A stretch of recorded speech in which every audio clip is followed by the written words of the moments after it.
Alright, a couple of tricks I am noticing as I am doing this. One, after you put your first layer on, it's a little weak. So what you can do is kind of take a second dry layer and just put it right on top to cover up any of the weak spots or any of the spots that you find are kind of flopping a little bit. So that it stays nice and tight to your wire. You'll notice like from the thighs to the leg, my leg wanted to fall off. So the first layer I'm putting on is wet, and then the second layer I'm putting on is dry.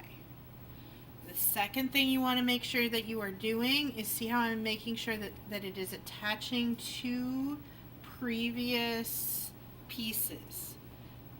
When you try to attach a piece that's separate, that's not attached, it's going to want to stick to your fingers.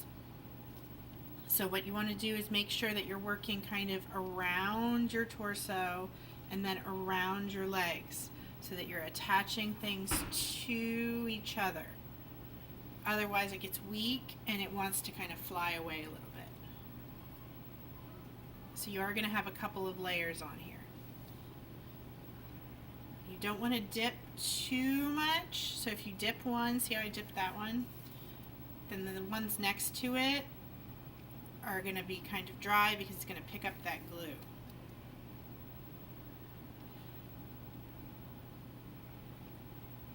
So see how I'm working my way around and across, and so it's slowly making its way, but see how the pieces kind of, the end pieces are not quite as strong until they kind of wrap themselves around and touch each other.